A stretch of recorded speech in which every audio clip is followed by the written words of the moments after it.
Welcome to ITV. ముందుగా headlines చూద్దాం. మహిళల క్రికెట్ ప్రపంచ కప్ 2025 గెలిచిన భారత జట్టు ఫైనల్లో దక్షిణాఫ్రికాపై చారిత్రక విజయం. భారత ఆల్రౌండర్ల ప్రదర్శనతో సొంతమైన ప్రపంచ టైటిల్. భారత మహిళల క్రికెట్ ప్రస్థానంలో ఇది ఒక చారిత్రక ఘట్టం. శ్రీహరికోట నుంచి విజయవంతంగా నింగిలోకి దూసుకెళ్లిన LVM-3 M5 రాకెట్. దేశంలోనే అత్యంత బరువైన కమ్యూనికేషన్ ఉపగ్రహం CMS-03 ప్రయోగం సక్సెస్. సుమారు 4400 కిలోల బరువున్న ఉపగ్రహాన్ని మోసుకెళ్లిన LVM-3 చంద్రయాన్-3 ప్రయోగించిన రాకెట్తోనే ఈ ప్రయోగం చేపట్టడం విశేషం. వ్యక్తిగత పర్యటన కోసం లండన్ వెళ్లిన సీఎం చంద్రబాబు దంపతులు. లండన్లో తెలుగు కుటుంబాల నుంచి ఘన స్వాగతం. నారా భువనేశ్వరికి ఒకే వేదికపై 2 ప్రతిష్టాత్మక పురస్కారాలు. సామాజిక సేవకు గాను డిస్టింగ్విష్డ్ ఫెలోషిప్ అవార్డు. కాంగ్రెస్ కుటుంబం పాకిస్తాన్ పట్ల మమకారం చూపుతోందన్న ప్రధాని మోదీ విమర్శలు. ఆపరేషన్ సింధూర్ సమయంలో ఉగ్ర స్థావరాలపై బాంబులు పడుతుంటే కాంగ్రెస్ నాయకులు షాక్ లో ఉన్నారని వెల్లడి.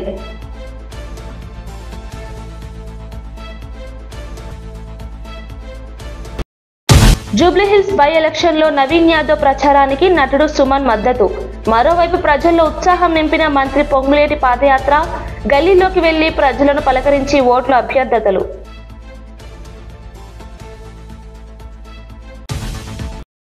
భారత మహిళల క్రికెట్ జట్టు చరిత్ర సృష్టించింది. కోట్లాది మంది అభిమానుల ఆశలను నిజం చేస్తూ తొలిసారిగా ఐసీసీ మహిళల ప్రపంచ కప్ టైటిల్ను కైవసం చేసుకుంది. నవీ ముంబైలోని DY పాటిల్ స్పోర్ట్స్ అకాడమీ వేదికగా జరిగిన ఉత్కంఠ భరిత ఫైనల్ మ్యాచ్లో దక్షిణాఫ్రికాపై 52 పరుగుల తేడాతో అద్భుత విజయం సాధించింది. మొదట బ్యాటింగ్లో షఫాలి వర్మ అద్భుత ఇన్నింగ్స్కు, చివర్లో దీప్తి శర్మ ఆల్రౌండ్ ప్రదర్శన తోడవడంతో భారత్ జగజ్జేతగా నిలిచింది. దక్షిణాఫ్రికా కెప్టెన్ లారా బోల్వార్డ్ విరోచిత సెంచరీ చేసినా తన జట్టును గెలిపించలేకపోయింది. ఈ మెగా ఫైనల్లో టాస్ గెలిచిన దక్షిణాఫ్రికా కెప్టెన్ ఫీల్డింగ్ ఎంచుకుంది. దీంతో బ్యాటింగ్కి దిగిన భారత జట్టుకు ఓపెనర్లు స్మృతి వందన, షఫాలి వర్మ అద్భుతమైన శుభారంభం అందించారు. ముఖ్యంగా షఫాలి తనదైన శైలిలో దూకుడుగా ఆడి కేవలం 78 బంతుల్లో 7 ఫోర్లు, 2 సిక్సర్లతో 87 పరుగులు చేసి భారీ స్కోరుకు పునాది వేసింది. వీరిద్దరూ తొలి వికెట్కు 104 పరుగుల భాగస్వామ్యం నెలకొల్పారు. అనంతరం Jemimah Rodrigues, captain Harmanpreet Kaur త్వరగానే వెనుదిరిగిన ఆల్రౌండర్ దీప్తి శర్మ బాధ్యతాయుతమైన ఇన్నింగ్స్తో ఆదుకుంది. చివరి ఓవర్లలో వికెట్ కీపర్ రిచా ఘోష్ బంతుల్లో మెరుపులు మెరిపించడంతో భారత జట్టు నిర్ణీత 50 ఓవర్లలో 7 వికెట్ల నష్టానికి 298 పరుగుల భారీ స్కోరు సాధించింది. సఫారీ బౌలర్లలో అయాబొంగా ఖాకా 3 వికెట్లు పడగొట్టింది.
జోగి రమేష్ అరెస్టు రాజకీయ ప్రతీకారం మాత్రమేనన్న అనిల్ కుమార్ యాదవ్.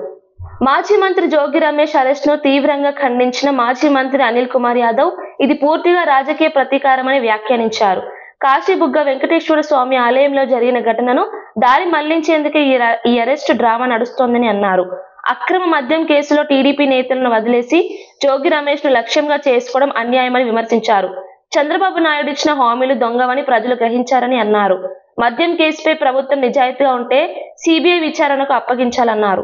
ప్రజల దృష్టిని మళ్లించేందుకు ఈ రాజకీయ కుతంత్రం జరుగుతోందని మండిపడ్డారు.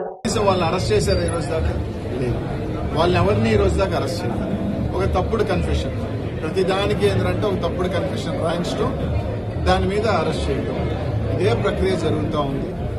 ఈరోజు తప్పకుండా జగన్మోహన్ రెడ్డి గారు ఈరోజు ప్రజల్లో మళ్లీ వస్తా ఉంటే మేము పొరపాటు జరిగింది, తప్పు జరిగింది, జగన్మోహన్ రెడ్డి గారిని ఈరోజు ఏ విధంగా ఈరోజు మేము ఆయన ఎన్నుకోకుండా ఏ విధంగా నష్టపోయామనేది ప్రజల్లో ఒక భావన ఉంది. కూటమి ప్రభుత్వం చెప్పిన దొంగ హామీల వల్ల కావచ్చు, లేకపోతే దొంగ ప్రామిసుల వల్ల కావచ్చు, మోసపోయామని ఒక భయం ఉంది. ఈరోజు ఎన్ని కప్పుకొచ్చేదానికి ఈరోజు ఎన్ని చేసేదానికి ఒక అరెస్టులు తీసుకురావటం. ఈరోజు ఆయన జోగి రమేష్ గారు చెప్తా ఉన్నారు, మీరు సిబిఐ ఏంటి, నా ప్రమేయం ఉంటే అరెస్ట్ చేయండి అని చెప్తున్నాడు. నిజంగా మీకు చిత్తశుద్ధి ఉంటే తప్పకుండా సిబిఐకి ఇవ్వండి. ఈ దొంగ లిక్కర్ మీద కోట్ల రూపాయలు ఏ విధంగా దోపిడీ జరిగిందో మీరు సిబిఐకి ఇవ్వండి. సిబిఐకి ఇచ్చి ఖచ్చితంగా నిజ నిజాలు వస్తాయి. అలా కాకుండా ఈరోజు కాశీబుగ్గలో జరిగిన ఇన్సిడెంట్ 90 సంవత్సరాల ఒక వ్యక్తిని తీసుకొచ్చి ఆయన మీద కేసు కట్టింది. ఇదే విధంగా ఎందుకు తిరుమలలో దేవస్థానాల్లో తొక్కిసలాట జరిగినప్పుడు ఆ ధర్మకర్త మీద ప్రధాని నరేంద్ర మోదీ తీవ్ర వ్యాఖ్యలు చేశారు. పాకిస్తాన్ లో బాంబులు పేలినప్పుడు కాంగ్రెస్ రాజకుటుంబానికి నిద్ర పట్టదని విమర్శించారు. ఆపరేషన్ సింధూర్ సమయంలో ఉగ్ర స్థావరాలపై బాంబులు పడుతుంటే కాంగ్రెస్ నాయకులు షాక్ లో ఉన్నారని అన్నారు. బీహార్ ప్రజలు జంగిల్ రాజ్ ను మర్చిపోలేదని, ఆ నేతలు చారిత్రాత్మక ఓటమిని ఎదుర్కోబోతున్నారని పేర్కొన్నారు. కాంగ్రెస్ తలపై తుపాకీ పెట్టి ఆర్జేడీకి అవకాశం ఇచ్చిందని మోదీ అన్నారు. భారత భద్రత పట్ల కాంగ్రెస్ ఎప్పుడు నిర్లక్ష్యంగా వ్యవహరిస్తోందని విమర్శించారు.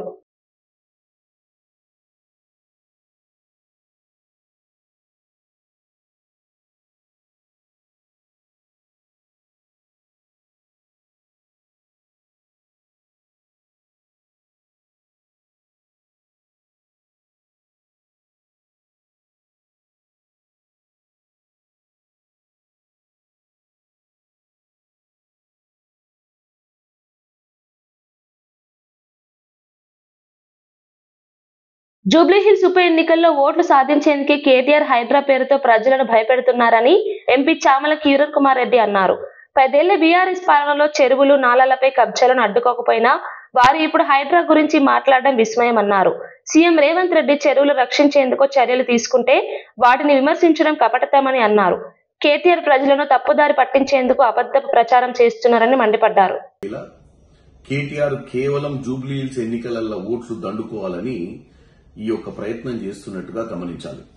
హైడ్రా అంటే Hyderabad disaster response and assets monitoring system. అంటే దీన్ని ఎందుకు తీసుకొచ్చిర్రు ఈ ప్రభుత్వం అంటే, జీహెచ్ఎంసీ ఔటర్ పరిధిలో చెరువులు, నాలాలు, ప్రభుత్వ భూములు, ప్రైవేట్ ఆస్తులను ఎవరైతే ఈ 10 సంవత్సరాల బీఆర్ఎస్ పాలనలో అడ్డగోలుగా పర్మిషన్లు ఇచ్చి కబ్జాలకు గురి చేసిరో వాటిని కాపాడే ప్రయత్నంలోనే ఈ హైడ్రా అనేది తయారైంది, ఫామ్ అయింది సంవత్సరం క్రితం.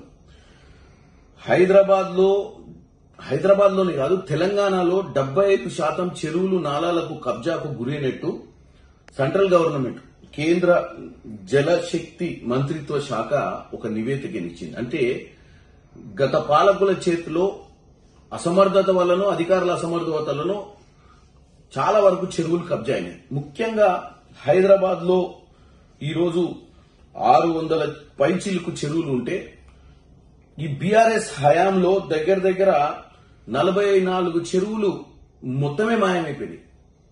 127 చెరువులు సగానికి సగము కబ్జాలకు గురైనవి. వీళ్ళ హయాంలో అధికారులు ప్లస్ నాయకులు టోటల్ గా పవర్ ని మిస్యూజ్ చేసి ఇవన్నీ చేయడం జరిగింది. ఈ రోజు ఈ అమాయకులను తీసుకొచ్చారు కదా, ఈ అమాయకులని 10 సంవత్సరాలలో వీళ్ళు మోసం చేసినటువంటి పరిస్థితులనే వాళ్ళ అమాయకులు పోయి అక్కడ చిక్కుకురు.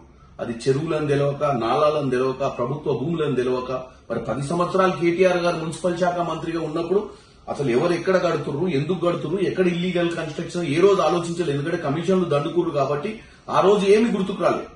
ఇలా వేల కోట్ల రూపాయల ప్రభుత్వ ఆస్తులను కాపాడే ప్రయత్నం హైడ్రా చేస్తుంది. నేను కొన్ని ఎగ్జాంపుల్ చెప్తా. షేర్లింగంపల్లి అఫీస్పేటలో 39 ఎకరాల గవర్నమెంట్ ల్యాండ్ ను వీళ్ల హయాంలో ఆంధ్రప్రదేశ్ కి సంబంధించినటువంటి నాయకుడు వసంత కృష్ణ ప్రసాద్ అనే వ్యక్తి కబ్జాకు పెట్టుకుంది. ఇవాళ హైడ్రా వచ్చినాక కొంతవరకు బిల్డింగులు కట్టిండి ఆయన. కట్టన్ బిల్డింగ్లు ఉంటే అన్ని ఖాళీ చేయించి 29 ఎకరాల పైచులకి ఇలా ఫెన్సింగ్ చేయించి ప్రభుత్వ ఆస్తిని కాపాడింది హైడ్రా. నేను ఎగ్జాంపుల్ చెప్తాను. ఇట్లా ఎగ్జాంపుల్ చెప్పుకుంటూ పోవాలంటే హైడ్రా వచ్చిన తర్వాత 581 స్థానాలల్లో ఇలా ఇస్రో మరో ఘనత. LVM-3 ఎంఫైర్ రాకెట్ ద్వారా CMS-3 ఉపగ్రహం విజయవంతంగా ప్రయోగం. భారత అంతరిక్ష పరిశోధన సంస్థ ఇస్రో మరో కీలక విజయాన్ని సాధించింది. LVM-3 ఎంఫైర్ రాకెట్ ద్వారా 4410 కిలోల బరువున్న CMS-3 ఉపగ్రహాన్ని విజయవంతంగా ఆర్బిట్ లో ప్రవేశపెట్టింది. కేవలం 16.9 నిమిషాల్లోనే ఉపగ్రహం ఆర్బిట్ లో చేరడం విశేషం. ఈ ప్రయోగం భారత శాస్త్రవేత్తల ప్రతిభకు నిదర్శనమని ఇస్రో చైర్మన్ నారాయణన్ తెలిపారు. చంద్రయాన్ 3 విజయం తర్వాత ఇస్రో అడుగులు అంతరిక్ష గమ్యాన్ని చేరుకుంటున్నాయని ఆయన అన్నారు. And a 5-meter diameter payload fairing. The LVM-3 represents ISRO's indigenous capabilities, providing launch services to various users. With CMS-03, ISRO not only strengthens India's space capabilities, but also reaffirms the nation's position as one of the leading. Kashibugga ఆలయంలో తొక్కిసలాటలో 9 మహిళలు మృతి చెందడం బాధాకరమని మాజీ MLA Rachamallu Sivaprasad Reddy అన్నారు. ఇలాంటి సంఘటనలు అప్పుడప్పుడు జరుగుతాయని చంద్రబాబు వ్యాఖ్యానించడం మానవత్వం లేనిదని విమర్శించారు. ప్రభుత్వం నిర్లక్ష్యమే ఈ మరణాలకు కారణమని అన్నారు. బాధిత కుటుంబాలకు తక్షణ సహాయం అందించాలని డిమాండ్ చేశారు. ప్రజల ప్రాణాలు తేలికగా తీసుకుంటున్న న్యాయస్థానంపై విమర్శలు వెల్లువెత్తుతున్నాయని పేర్కొన్నారు. చంద్రబాబు నాయుడు కుటుంబ సభ్యులు ఎవరైనా దేవుని దగ్గరికి చేరితే ఈ మాట ఇంత సులభంగా అనగలుగుతాడా? అప్పుడప్పుడు జరుగుతుంటాయి మామూలేని. కార్తీక మాసం, శనివారము, ఏకాదశి, పవిత్రమైన రోజు. మరి ఈ మరణాలకు కారణం ఎవరు? ప్రభుత్వ నిర్లక్ష్యం కాదా? ఏకకంఠంతో చెప్తున్నారు, ఇది 100కు 100 ప్రభుత్వ నిర్లక్ష్యము. ఏమాత్రమే కానీ ప్రభుత్వానికి ప్రజల ప్రాణాల పట్ల జాగ్రత్త లేకపోవడం వలన, నిర్లక్ష్య వైఖరి వలన, ప్రభుత్వ వైఫల్యం చేత 9 మంది అకాలమైనటువంటి మరణానికి గురైనారు. ఫ్రీ బస్సు పెట్టినారు కదా అని చెప్పి ఆధార్ కార్డు తీసుకొని ఇట్లా పొయ్యి గుంపులు జాగ్రత్త లేక ఈ ప్రభుత్వం ఈ ప్రాణాలకు. వ్యక్తిగత పర్యటన నిమిత్తం లండన్ చేరుకున్న సీఎం చంద్రబాబు నాయుడు నారా భువనేశ్వరి దంపతులను స్థానిక తెలుగు కుటుంబాలు ఘనంగా స్వాగతించాయి.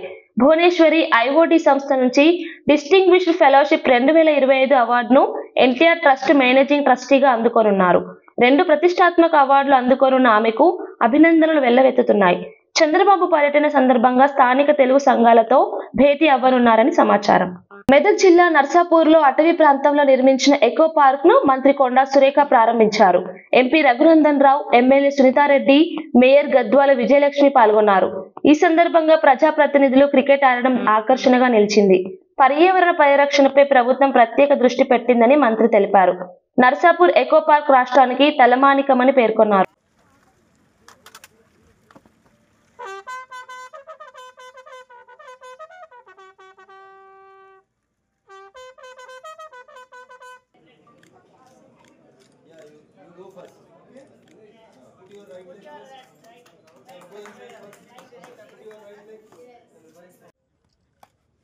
జూబ్లీహిల్స్ నియోజకవర్గంలోని రెహమత్ నగర్ డివిజన్ లో మంత్రి పొంగులేటి సుధాకర్ రెడ్డి విస్తృత పాదయాత్ర నిర్వహించారు. గల్లీల్లోకి వెళ్లి ప్రజలను పలకరించి ఓట్లు అభ్యర్థించారు. చిన్న వ్యాపారాలు, మహిళలు ఉత్సాహంగా స్పందించారు. పాదయాత్రలో మంత్రి వెనుక భారీగా కార్యకర్తలు అనుసరించారు. పాదయాత్ర ఉదయం 8:30 ప్రారంభమై శ్రీరామ్ నగర్, సంధ్యానగర్, వినాయక నగర్ ప్రాంతంలో కొనసాగింది. ప్రజలు అడుగడుగునా నీరాజనం పలికారు.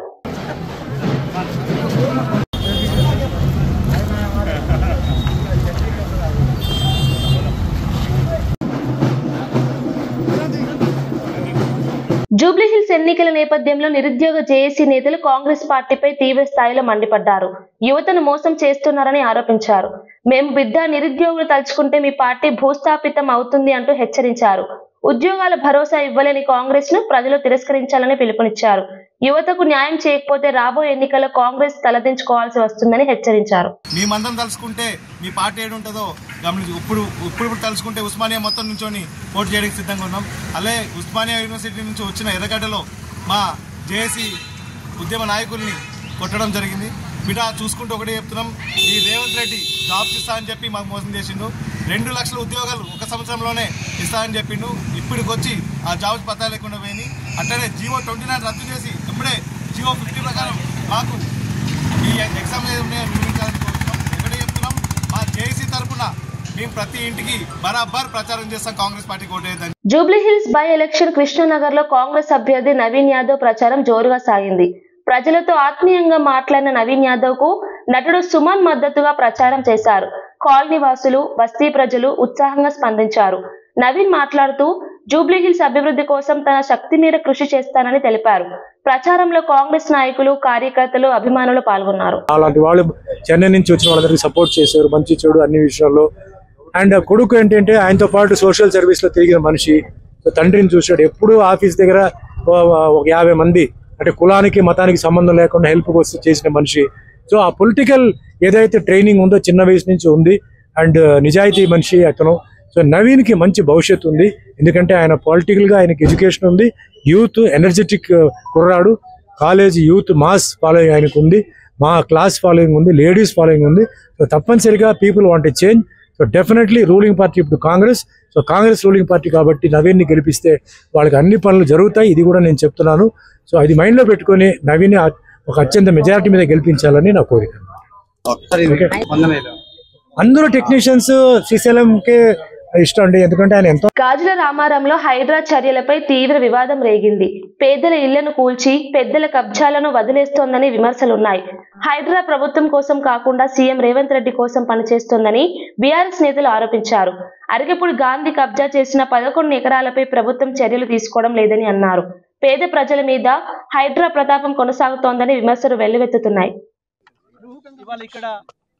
ఇక్కడ కావచ్చు, అక్కడ మూసి ఒడ్డున కావచ్చు, మూసి ఒడ్డున నీళ్లు ప్రవహిస్తూ ఉన్నాయి. ఇప్పుడు పక్కన నీళ్ళని ఆనుకొనే కడుతూ ఉన్నారు. అయినా ఈ ప్రభుత్వానికి చీమ కుట్టినట్టు లేదు. హైడ్రా అటువైపు చూడడం లేదు. అంటే ఇది చాలా స్పష్టంగా కనబడుతుంది. ఈ ప్రభుత్వం పెద్దవాళ్ళ కొరకే, ఉన్న వాళ్ళ కొరకే తప్ప ఈ ప్రభుత్వం పేదల కొరకు కాదు అనేది చాలా స్పష్టంగా కనబడుతుంది. హైదరాబాదు నలుమూలలో ఎటువైపు చూసినా కేసీఆర్ కట్టించిన లక్షలాది ఇండ్లు కనబడుతూ ఉన్నాయి, డబుల్ బెడ్రూమ్ల ఇండ్లు.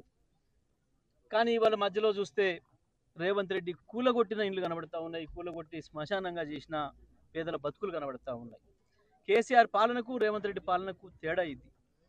కేసీఆర్ 10 ఏళ్లలో నిర్మాణం చేస్తే రేవంత్ రెడ్డి 2 ఏళ్లలో మొత్తం కూలగొట్టి నాశనం చేసిపోయాడు. ఇవాళ రాష్ట్ర భవిష్యత్తుని అంధకారం చేస్తూ ఉన్నాడు, పేదల భవిష్యత్తును అంధకారం చేస్తూ ఉన్నాడు. కేవలం తనకు అవసరమైన, తన రాజకీయ పరపతికి అవసరమైన, తన పదవిని నిలబెట్టుకోవడానికి కావలసిన పని మాత్రమే చేస్తున్నాడు. ఇవాళ బీఆర్ఎస్ నుంచి గెలిచి కొనుక్కున్న వాళ్ళకు ఈ రకమైన నజరానాలు ఇస్తున్నాడు, ఈ రకంగా కాపలా కాస్తున్నాడు. ఆయన సొంత పార్టీలో ఉన్న మంత్రులకు కాపలా కాస్తున్నాడు.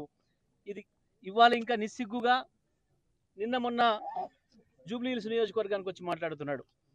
అక్కడ పేదల్ని భయపెట్టిస్తున్నాడు.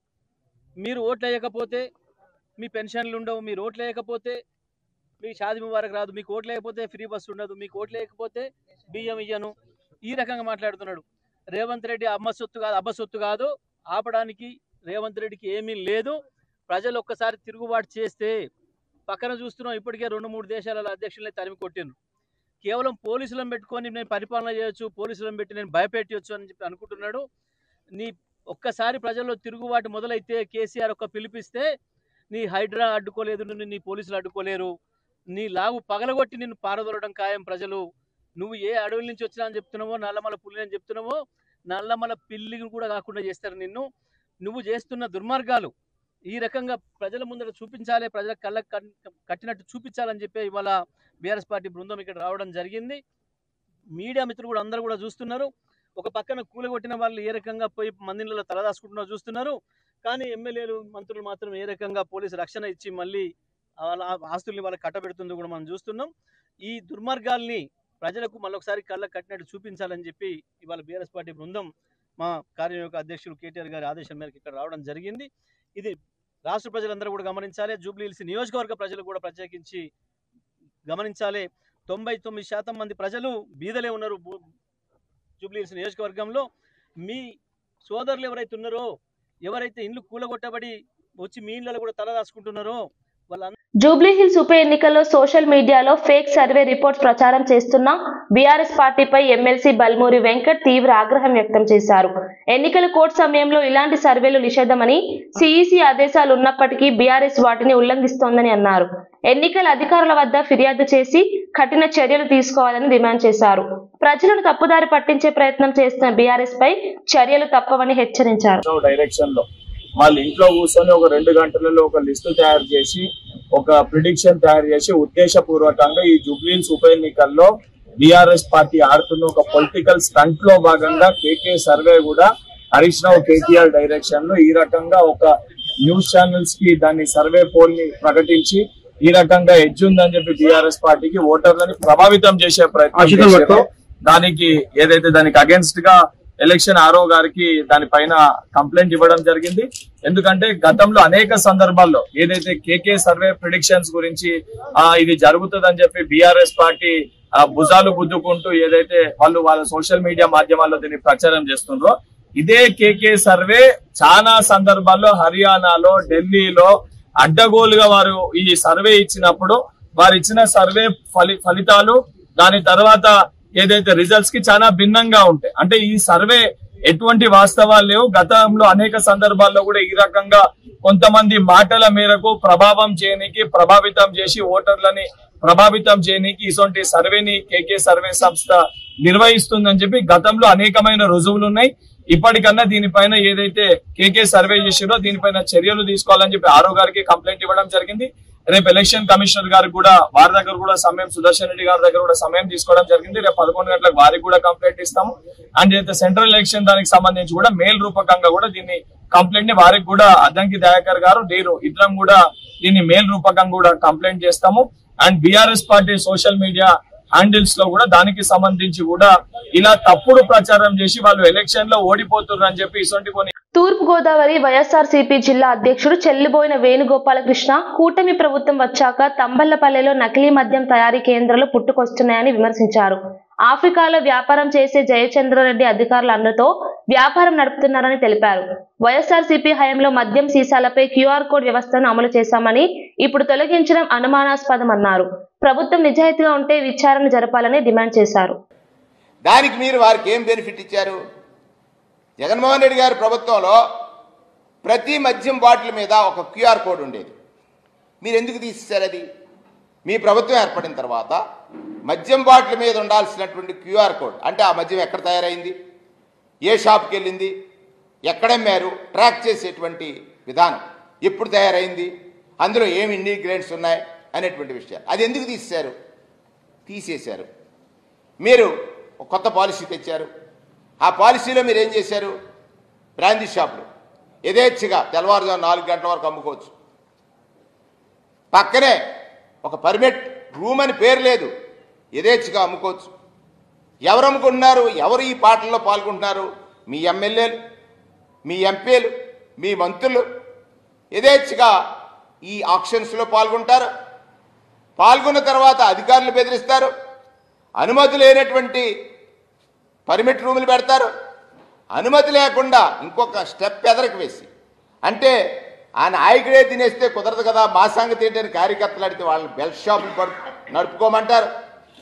ఆ బెల్ట్ షాపుల్లో ఏదైతే మీ సోదరుడు ఇప్పుడున్నారు కదా, తంబళపల్లిలో తయారు చేసినటువంటి మద్యాన్ని విక్రయించడానికి ఒక పథకం వేశారు.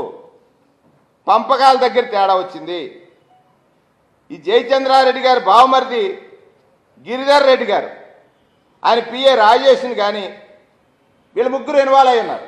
జయచంద్రారెడ్డి గారిని ఎక్కడ అరెస్ట్ చేయలే, ఆయన అరెస్ట్ చేయలేదు, వీళ్ళ పిఏలను అరెస్ట్ చేయలేదు. కానీ దీనికి ఏ సంబంధం లేనటువంటి జోగి రమేష్ని అరెస్ట్ చేశారు. డైవర్షన్ కోసమే కదా. ఈ డైవర్షన్ కోసమే కదా ఇది చేసింది. రాష్ట్రంలో తుఫాన్ కారణంగా పంటలు ఆస్తులు నష్టపోతున్న వేళ సీఎం చంద్రబాబు విదేశీ పర్యటనకు వెళ్లడం తప్పని మాజీ ఎమ్మెల్యే టీజీఆర్ సుధాకర్ బాబు అన్నారు. ప్రజల కష్ట సమయంలో ప్రజలతో ఉండాల్సిన నాయకుడు విదేశాల్లో వ్యవహరిస్తున్నారని విమర్శించారు.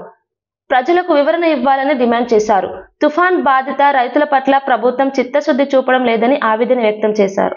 పర్యటన కాబట్టి అందరికి సమాచారం ఇస్తారు, అన్ని తెలిసిపోతుంది అనుకున్నాము. పెట్టుబడులు తీసుకురావడానికి వెళ్తున్నాడని వాళ్ళు ఎల్లో మీడియానే బ్రహ్మాండంగా ప్రచారం చేశారు. నిజంగానే ఈ మధ్య బాగా విదేశాలు ఇద్దరు తిరుగుతున్నారు కాబట్టి ఆ లండన్లో కూడా పర్యటించాలి కాబట్టి పర్యటిస్తున్నారు అనుకున్నాము. ఈరోజు ఏం చెప్తున్నారండి, అది వ్యక్తిగత పర్యటన అంటున్నారు. నేను డిమాండ్ చేస్తున్నాను, నువ్వు రాష్ట్ర ముఖ్యమంత్రిగా ఉండి దేశం దాటి నువ్వు దేశం వెళితే నీకు వ్యక్తిగత పర్యటనలు అనేవి ఉండవు. నువ్వు రాష్ట్ర ముఖ్యమంత్రి హోదాలోనే వెళుతున్నావు. ఆ పర్యటన ఖర్చు వివరాలు మాత్రం తప్పనిసరిగా రాష్ట్రానికి చెప్పాలి. లండన్ పర్యటనకు ఏం పని మీద వెళ్ళారు? మేము ముఖ్యమంత్రిగా ఉన్నప్పుడు జగన్మోహన్ రెడ్డి గారు పాపని గ్రాడ్యుయేషన్ కోసం వెళ్ళారు లండన్. 2 సార్లు వెళ్ళారు. 2 సార్లు పిల్లల పనుల మీద, ఎడ్యుకేషన్ పని మీద వెళ్ళారు. ఇప్పుడు చంద్రబాబు నాయుడు గారి పిల్లలు ఎవరు చదువుతున్నారు అక్కడ? లండన్లో ఆయన వ్యక్తిగత పనులు ఏమున్నాయి? సవివరంగా ఈ రాష్ట్రానికి చెప్పమని వైఎస్ఆర్ కాంగ్రెస్ పార్టీ అడుగుతుంది. ఏమైందా అని టెక్నాలజీ టెక్నాలజీ టెక్నాలజీ ఎలివేషన్లు అంత గొప్ప ఎంత గొప్ప మీ బతుకు ఎందుకయ్యా మీరు? దేనికి? రాష్ట్ర ప్రజలను చంపుకు తినటానికా? రైతాంగం 1,00,000 ఎకరాల్లో నష్టం జరిగితే పూర్తిగా కుదేలైపోయిన 1,00,000 ఎకరాల్లో నష్టం అంటే ఒక్కొక్క ఎకరానికి సాలిన 50,000 రూపాయలు, 1,00,000 రూపాయలు నష్టమైతే ఎన్ని కోట్ల రైతాంగం యొక్క పంట నష్టం జరిగిందో ఈ రోజుకు లెక్క చెప్పకుండా లండన్ పోతున్నాడు బాబు. అందుకే జోగి రమేష్ అరెస్టు. బులెటిన్ ముగించే ముందు హెడ్లైన్స్ మరోసారి చూద్దాం. మహిళల క్రికెట్ ప్రపంచ కప్ 2025 గెలిచిన భారత జట్టు ఫైనల్లో దక్షిణాఫ్రికాపై చారిత్రక విజయం. భారత ఆల్రౌండర్ల ప్రదర్శనతో సొంతమైన ప్రపంచ టైటిల్. భారత మహిళల క్రికెట్ ప్రస్థానంలో ఇది ఒక చారిత్రక ఘట్టం. శ్రీహరికోట నుంచి విజయవంతంగా నింగిలోకి దూసుకెళ్లిన LVM-3 M5 రాకెట్. దేశంలోనే అత్యంత బరువైన కమ్యూనికేషన్ ఉపగ్రహం CMS-03 ప్రయోగం సక్సెస్. సుమారు 4,400 కిలోల బరువున్న ఉపగ్రహాన్ని మోసుకెళ్లిన LVM-3 చంద్రయాన్-3 ప్రయోగించిన రాకెట్తోనే ఈ ప్రయోగం చేపట్టడం విశేషం. వ్యక్తిగత పర్యటన కోసం లండన్ వెళ్లిన సీఎం చంద్రబాబు దంపతులు. లండన్లో తెలుగు కుటుంబాల నుంచి ఘన స్వాగతం. నారా భువనేశ్వరికి ఒకే వేదికపై 2 ప్రతిష్టాత్మక పురస్కారాలు. సామాజిక సేవకు గాను డిస్టింగ్విష్డ్ ఫెలోషిప్ అవార్డు. కాంగ్రెస్ కుటుంబం పాకిస్తాన్ పట్ల మమకారం చూపుతోందన్న ప్రధాని మోదీ విమర్శలు. ఆపరేషన్ సింధూర్ సమయంలో ఉగ్ర స్థావరాలపై బాంబులు పడుతుంటే కాంగ్రెస్ నాయకులు షాక్లో ఉన్నారని వెల్లడి.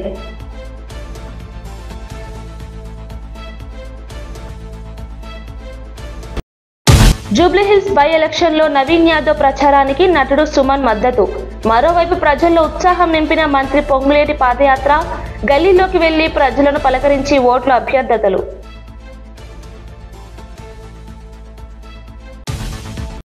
ఇవి బులెటిన్ విశేషాలు. మరో బులెటిన్లో మళ్ళీ కలుద్దాం.